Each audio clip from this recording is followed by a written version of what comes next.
Oh, my brother Henry, forgive me. This is not life. In the heart of London, Lord Barnaby's circus unveils its newest spectacle. Among the performers is a lonely hunchbacked clown, a man who has never known any world beyond the tent. The circus feeds him, shelters him, and in his eyes, it is the only place he belongs. The other performers call themselves a family, but he is never part of it. Instead, he endures mockery, insults, and cruel jokes performed at his expense. Night after night, the crowd laughs at his pain. He swallows every wound in silence, surviving one performance at a time. But behind that hunched figure and painted smile lies a brilliant mind. In secret, he studies anatomy and medical science, gathering scraps of knowledge from stolen pages. His hidden journal becomes his sanctuary, and learning becomes the only thing that gives his life meaning. One evening, the circus prepares for its most awaited act. Lorelei, a daring acrobat admired by the hunchback from afar, takes her place high above the arena. The tent grows quiet as she glides through the air, graceful and fearless. Then disaster strikes. The rope snaps. Before anyone can react, she falls to the stage, broken and gasping for air. The hunchback rushes to her side, and at that same moment, a man named Viktor appears beside him. Together, they examine her injuries. Her shattered ribs are cutting off her breath. With nothing but the hunchback's medical knowledge and Viktor's pocket watch as a tool, they work quickly and calmly. Moments later, Lorelei draws a breath. She is alive before the doctor even reaches the stage. But instead of praise, Lord Barnaby feels humiliated. Angry and ashamed, he blames the hunchback for everything. And this is where the story truly begins. This is the story of Viktor Frankenstein. That night, Barnaby burns the hunchback's journal and locks him in a cage, a warning to anyone who might defy him. But Viktor has already seen enough to recognize genius. He returns under cover of darkness, using a magnet to spring the lock and set the hunchback free. Before they escape, Barnaby's men discover them and give chase.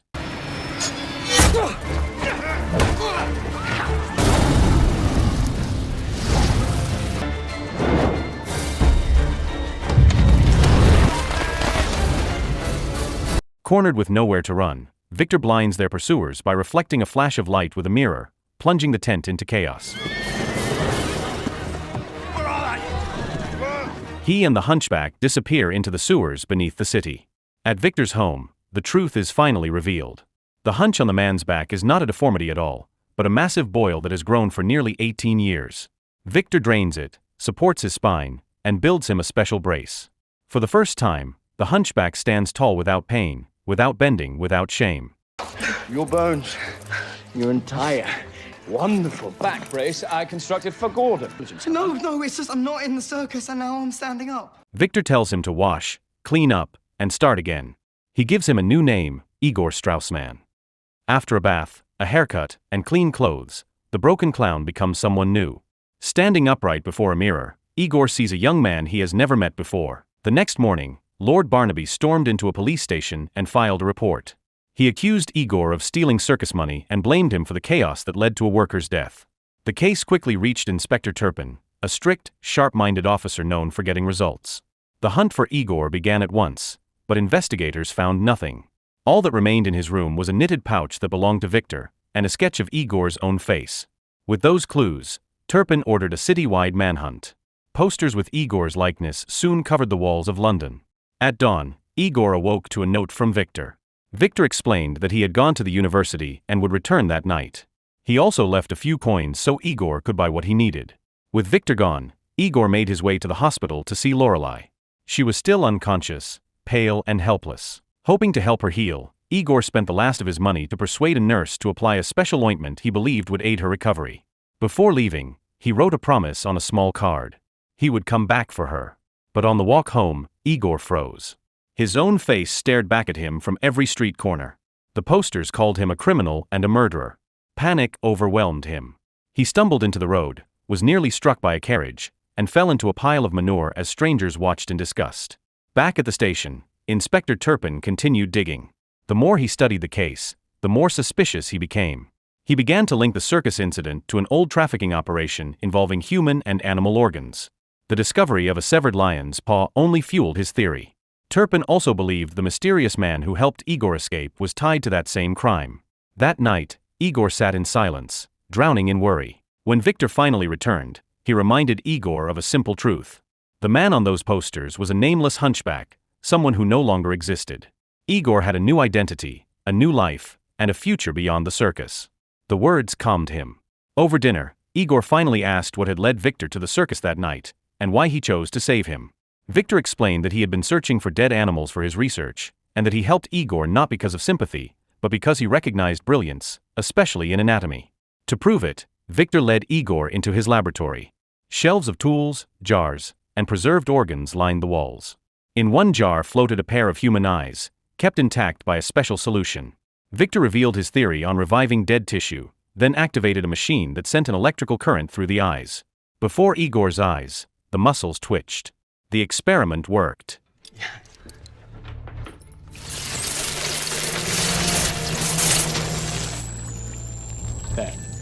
There, do you see? But Igor noticed something Viktor had overlooked. The eyes did not move together. The nerves, he said, were wired incorrectly. Viktor smiled, impressed, and more certain than ever that Igor was essential to his work. From that day forward, Igor was no longer a bystander. He had full access to Viktor's books, tools, and equipment. Viktor even gave him a private workspace of his own. Days passed, and Viktor continued supplying Igor with specimen after specimen from the basement. Igor devoted himself to repairing nerves and studying each piece with unwavering focus. He never questioned where the organs came from, and Viktor never offered answers. Anything related to the basement was off limits, and Igor was forbidden from asking. One afternoon, Viktor invited Igor to a family gathering. There, Igor learned that Viktor came from a prestigious medical family with wealth, reputation, and influence. To his surprise, he also saw Lorelei. Grateful and on her feet again, she approached Igor and thanked him. They shared a warm, brief reunion before Viktor noticed and invited them both to join the dinner table. As they ate, Viktor began to speak boldly about his true mission. He revealed his dream of conquering death through science, of restoring life to those who were already gone. Lorelei, unfamiliar with the world of science, was unsettled. She felt that such an idea was unnatural, something humans were never meant to tamper with. Igor tried to soften the moment, explaining that the goal was knowledge and progress, not chaos. Lorelei stayed polite, but her discomfort never left her eyes. After the dinner, Viktor led Igor down into a hidden basement he had never shown before. Heavy steel doors opened to reveal a massive underground laboratory filled with strange equipment, preserved organs, and sealed chambers. Then Viktor revealed the truth. Lying before them was a creature he called Gordon, a hybrid built from the very organs and tissues Igor had helped repair. The body was complete, and Viktor was ready for the final step. He would use a surge of electricity to force life into Gordon. The experiment worked, but only for a moment.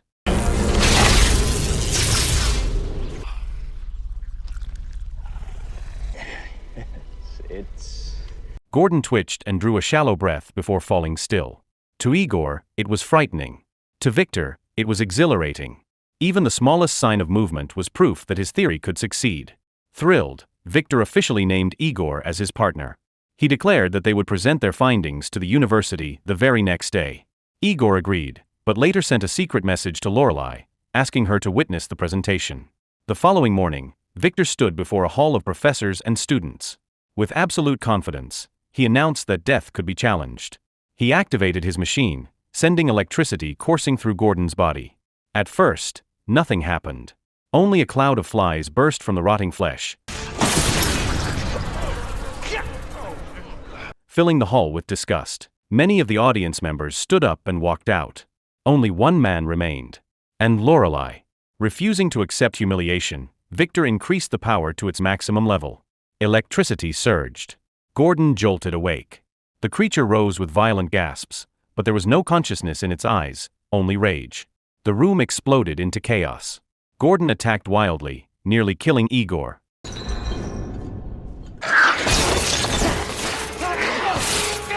In a desperate struggle, Viktor and Igor fought side by side until they finally brought the beast down.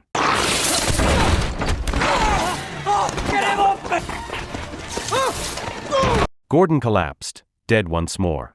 In the silence that followed, a nobleman named Finnegan approached Viktor. Instead of mocking him, Finnegan offered to fully fund his research. The failure only fueled Viktor's obsession. With new money and newfound confidence, he made a chilling decision. The next experiment would not use an animal. It would use a human body. Igor was horrified. This was a line he could not cross. He refused to take part. Viktor dismissed him, accusing Igor of fear and of standing in the way of progress. And just like that, their partnership began to fracture. Days later, Inspector Turpin arrived at Viktor's home with one of his officers. He questioned Viktor about the chaos at the university, studying every word, every reaction. Turpin already knew more than he revealed. He recognized Igor as the former circus hunchback, but chose to stay silent for now. When Viktor tried to brush off the incident by claiming he was studying chimpanzee behavior, Turpin was not convinced.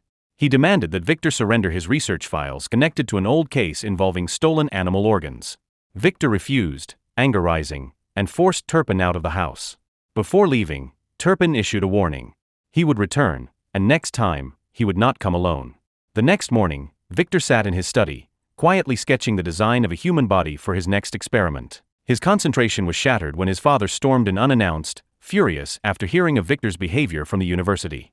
Viktor defended himself, insisting that his research would one day bring honor to the family name. His father saw only recklessness and shame. Unable to accept Viktor's ambitions, he left in anger, leaving his son shaken and furious. Igor noticed the turmoil and tried to pull Viktor back to the work that kept him grounded. Together, they searched for a power source strong enough to reanimate a human body. Their calculations led them to one conclusion. Only lightning had enough force to do it. But their equipment was far too weak. Igor suggested designing the creature with 2 lungs and 2 hearts, believing it would allow the body to handle the immense electrical surge. Meanwhile, Inspector Turpin was hitting walls of his own. His request for a search warrant was denied again and again, fueling both his frustration and his suspicion. The following day, Igor asked Viktor for permission to attend a party after receiving an invitation from Lorelei. Viktor agreed, focused entirely on his work.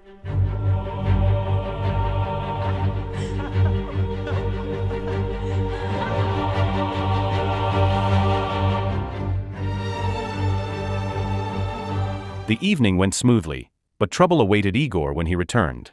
As he approached the house, he saw Inspector Turpin and a squad of officers preparing to storm the building. The doors were barricaded. A raid was moments away. Inside the lab, chaos erupted. Igor urged Viktor to escape before it was too late. As they rushed to gather their things, Igor's eyes fell on a frozen chamber. Inside was a preserved corpse, eyeless and horrifying. The sight froze him in place. Before he could speak, Turpin and his officers burst through the door with weapons drawn. The confrontation escalated fast. Viktor insisted that the body belonged to a friend who had died from an overdose, claiming he never killed anyone and only used organs from the dead. Turpin rejected every word, and the situation turned violent. In a desperate struggle, Viktor managed to overpower Turpin and slammed the inspector's hand into one of the machines, severing it. Igor, no! Viktor! With no time left, Viktor and Igor fled into a sewer tunnel beneath the house.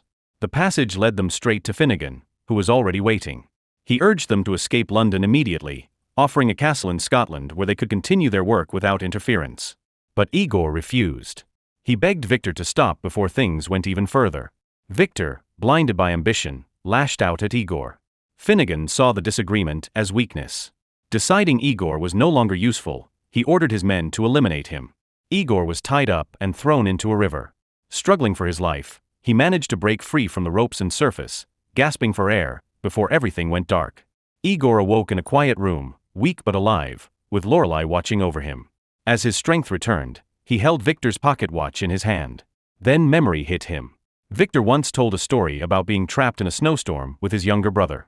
Now, seeing the name engraved on the watch, Henry Frankenstein, Igor finally understood. The preserved body in Viktor's lab was not a stranger. It was Henry, Viktor's own brother. The truth weighed heavily on him. Instead of turning away, Igor made his choice. He could not abandon Viktor, not after everything they had lived through. Lorelei begged him to rest, to walk away before the madness consumed him too. But Igor refused. He believed he still had a chance to save Viktor, and he would not run from that responsibility. Realizing she could not change his heart, Lorelei decided to follow him, to stand by his side rather than lose him. Together, they journeyed toward Scotland, tracing Viktor's path. Turpin tried to intercept them along the way, but Igor managed to avoid him and continued on. At last, after a long and exhausting trek, they reached the remote castle where Viktor had built his new laboratory. Inside, the final experiment had already begun. Viktor stood before a massive human body, preparing to harness the power of lightning itself. Igor rushed in, pleading with him to stop. He revealed the truth. that Finnegan had tried to kill him and was only using Viktor. But Viktor heard nothing. He cared only about one goal: bringing his brother back to life. With unwavering resolve, he ordered the experiment to proceed. The enormous body was raised toward the storm. Viktor, Finnegan, and their team waited for the precise moment. Then lightning struck. Electricity surged through the cables and into the creature. The giant frame trembled, then slowly drew breath. Hands twitched. Fingers curled. For an instant, the room froze in disbelief. They had done it. Life from death. But the triumph shattered instantly. A second lightning strike surged through the tower, overloading the system. The monster tore free from its restraints and crashed to the ground, crushing Finnegan beneath its weight. Chaos swept through the room. Viktor tried to regain control, but it was too late.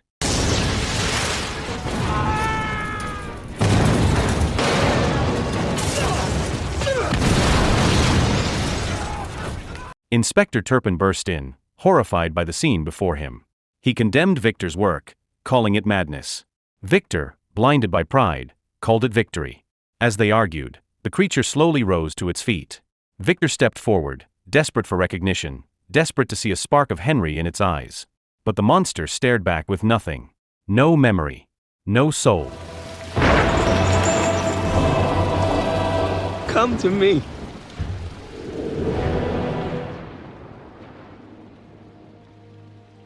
Oh, my brother Henry, forgive me. This is not life. Turpin raised his pistol and fired. The shot only enraged the creature. With one brutal strike, it killed him instantly. In that moment, Viktor and Igor finally stood on the same side again. They fought with everything they had.